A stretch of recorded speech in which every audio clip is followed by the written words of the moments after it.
नमस्कार। एक और कहानी लेके आपके सामने हाजिर हूँ। कहानी का शीर्षक है दुर्भाग्य। शिक्षक ब्रजलाल आज बहुत दुखी थे। घर आते ही अपनी पत्नी सरला से अपने मन की बातें कहने लगे। बोले, ये किस्मत मुझे कब तक रुलाएगी। सरला बोली, ऐसी क्या बात हुई। ब्रजलाल बोले, मेरे साथ ही नौकरी की शुरुआत करने वाले दिनेश सर आज व्याख्याता बनकर वरिष्ठ कार्यालय में अटैच हैं और उनकी बेगार मेरे माथे मर दी गई है। मेरी पोस्टिंग प्राथमिक स्कूल में है और मुझे दिनेश की जगह पर अटैच कर दिया गया है, जहां मुझे हायर सेकेंडरी कक्षाओं में अंग्रेजी पढ़ाना पड़ रही है। हायर सेकेंडरी के बाकी व्याख्याता मुझे हिकारत से देखते हैं, मुझे अपनी बराबरी का नहीं समझते, जबकि मैं उनसे कहीं अधिक योग्य हूँ। अंग्रेजी में एमए तथा एमएड करने पूरे 36 साल की सेवा देने के बाद भी आज तक एक भी प्रमोशन नहीं मिला, जबकि दिनेश 3 प्रमोशन लेकर मुझ पर रोब गांठ रहा है।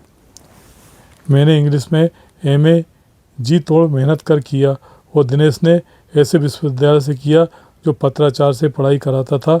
उसकी स्टडी सेंटर का संचालक तो था जो असली डिग्री फर्जी तरीके से उपलब्ध कराता था। दिनेश ने वहीं से अपनी अंग्रेजी की डिग्री प्रथम श्रेणी में हासिल कर ली, बिना परीक्षा दिए ही, और फिर मंत्री जी की निकटता का लाभ उठाकर व्याख्याता का प्रमोशन ले लिया।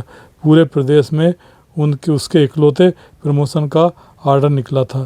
प्रमोशन के बाद एक दिन भी उसने बच्चों को नहीं पढ़ाया। पढ़ाता भी कैसे जब डिग्री ही फर्जी तरीके से हासिल की थी। अब उसका प्राचार्य की प्रमोशन लिस्ट में नाम आ गया है।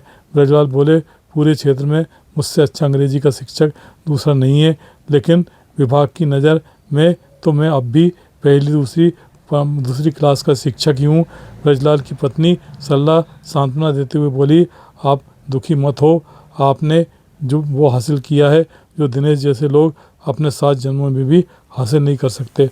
आपने अपने उत्कृष्ट अध्यापन से हजारों शिष्यों का भविष्य संवारा है। समाज में आपका बहुत मान है। पूरा शहर आपको आदर्श शिक्षक मानता है।